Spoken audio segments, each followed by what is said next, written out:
Salam əziz izləyicilər, hər biriniz kanala xoş gəldiniz. Bugün sizinlə birgə 6-cı sinif monitoring kitabından ağıl və bədii oxuyacağıq. Həmçinin mətni oxuduqdan sonra sualları cavablandıracağıq. Başlayaq ilk növbədə oxumağa, daha sonra isə suallara nəzər salmaq. Uzaq dağların qoynunda iri meşənin əhatəsində bir kənd. Bu kəndin ən məşhur iki gənci var. Biri Rəşid, ağıllı və çalışqan, o biri isə Adəm, bəxti gətirən və hər şeyə sadəcə şansla yanaşır.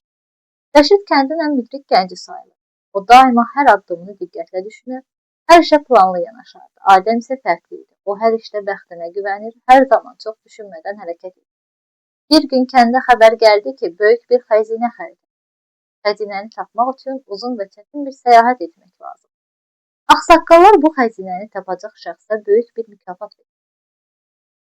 Rəşid və Adəm də bu axtarışa qatılmağa qərar. Adəm təbii ki, böyük hazırlıq görmədən sadəcə öz bəxtinə güvənərək yola çıxdı. Rəşid isə diqqətlə plan qurdu. Yola çıxmazdan əvvəl hər şeyi mükəmməl düşünərək hər addımını hesabladı. Onlar səhər tezdən axtarışa başladı. Rəşid ətrafdakı hər şeyi diqqətlə izləyir, qarşısına çıxan maneələri aşaraq yola davam edir. Adəm isə sürətlə irəlilədi. Amma heç bir maneə onun üçün əhəmiyyətli deyildi. Günlər keçdikcə Rəşid yavaş-yavaş, amma diqqətlə məqsədinə doğru gedirdi. Adəm isə bir neçə dəfə yolda başına iş gəldi. Sonunda ayağı burxuldu və geri qayıtdı. Rəşid isə sonunda xəzinənin olduğu yerə çatdı. Amma burada böyük bir tapmaca vardı. Tapmaca çox çətindir. Onu yalnız ağıl və məntiq ilə həll etmək olar. Rəşid dərin fikirlərə dalaraq tapmacanı həll etdi və xəzinəni. Adəm isə axtarışın ortasında qalaraq çox çətinliklər yaşadı. Bəxti onu tərk etmişdi. Heç bir hazırlıq görmədiyi üçün mükafatı əldə edə bilmədi. Rəşid kəndə döndü və xəzinəni. Kəndin ağsaqqalları onu təbrik edərək böyük mükafat verdi. Adəm isə öz səhvini anladı. O, Rəşidin yanında oturub başını aşağı salaraq dedi, mən yalnız bəxtimə güvənirəm. Amma indi başa düşürəm ki, həyatın hər sahəsində ağıl və zəhmət var. Rəşid ona gülümsəyərək dedi, əziz dostum, bəxt yalnız təsadüfi bir hadisə. Amma ağıl və zəhmət insanı həqiqətən irəli aparar. Adəmin bu sözləri dərindən düşündü və hər zaman ağıllı və hazırlıqlı olmalı. Mətnimiz bitti.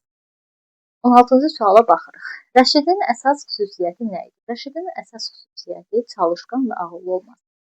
Bildiyimiz kimi mətndə 2 dənə obraz var. Bu obrazlardan biri Rəşid idi ki, çalışqan, ağıllı və həmçinin planlı idi. Digər obrazımız isə Adəm idi. Adəm isə sadəcə şansına güvənir. 17-ci sualda da verilib ki, Adəm nəyə güvənir? Öz bəxtinə, yəni şansına güvənir. 18. Rəşid yola çıxmazdan əvvəl nə etdi? Rəşid yola çıxmazdan əvvəlcə oturub planını qurdu, daha sonra planla hərəkət etdi. Əksinə isə Adəm öz bəxtinə güvənərək hərəkət etdi. Yolda Adəmin başına hansı iş gəldi? Xəritəni itirdi, kəndə qayıtmaq istəmədi, ayağı burxuldu, yeməyi bitdi. Bizdə orada qeyd edilib ki, Adəmin başına bəzi problemlər gəldi və bunlar içərisində də qeyd edilib ki, onun ayağı. Xəzinəyə çatmaq üçün nə tələb olunur? Xəzinəyə çatmaq üçün güc və səbr tələb olunur. Bəxt və təsadüf tələb olunsaydı və yaxud da pul zənginliyi tələb olunsaydı, əsas bəxt və təsadüf tələb olunsaydı və bəxtə, təsadüfə güvənib yola çıxsaydı, onda Adəm qazanırdı. Güc və səbir tələb olunurdu ki, bu xüsusiyyətlər də Rəşiddə vardı və getdi xəzinəyə çatdı. 20-ci sualda verilib ki, Rəşid xəzinəni necə tapdı? Əlbəttə ki, orada verilmiş tapmacanı həll edərək o xəzinəyə çatdı. Yəni, Adəmin köməyi ilə ağsaqqallardan öyrənərək və yaxud da təsadüf variantları cavabı uyğun deyil. Mətndən nədən bəhs edilir? Rəşidin planlı olmasından bəhs edilir. Çünki o, mətnin əvvəlində də verildiyi kimi oturur, plan qurur, daha sonra hərəkətə keçir. Ona görə A variantını çıxırıq. Bunu cavabları çıxaraq tapa bilərik ən azından olaraq. Adəmin bəxtə güvənməsindən söhbət gedir. Xəzinəni tapmaq üçün tapmacanın verilməsindən də söhbət gedir ki, bayaq qeyd etdiyimiz Rəşid bunun cavabını tapmış oldu. Xəzinənin içindəki dəyərli əşyaların siyahısından isə söhbət getmir. Biz hansı dəyərli əşyaların olduğunu bilmirik.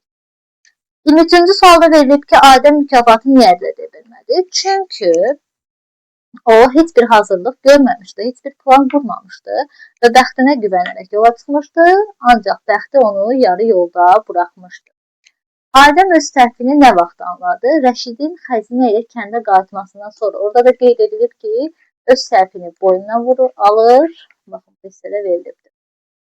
Başını aşağı salaraq deyir ki, Mən yalnız bəxtimə güvənirdim, ancaq anladım ki, ağıl və zəhmət də vacibdir. Sonra gəlirik 25-ci və son suala. Əslinin əsas ideyası nədir? Mətnin əsas ideyası budur ki, ağıl və zəhmət həyatda əsas rol oynayır. Bəxt həyatın hər sahəsində vacibdir, lakin hər sahəsində əsas rol oynamır. Həyatda təsadüflər önəmlidir. Xeyr, təsadüflər ola bilər, lakin təsadüflər önəmli olsaydı Adəm sonda xəzinəni tapmış olardı. Xəzinə axtarışı hər kəs üçün çətindir. Xəzinə axtarışı ilk başda hər kəs üçün çətin ola bilər, lakin planlı hərəkət etdikdən sonra həyatda heç bir çətinlik bizim üçün bir maneə ola bilməz. Beləliklə biz mətni sona çatdırdıq. 25 sual idi. Bildiyimiz kimi Əlaqə mətnində daha öncə təhlil edib sualları cavablandırdıq. Bugünlük bu qədər. İnşallah gələcək mövzularda görüşərik.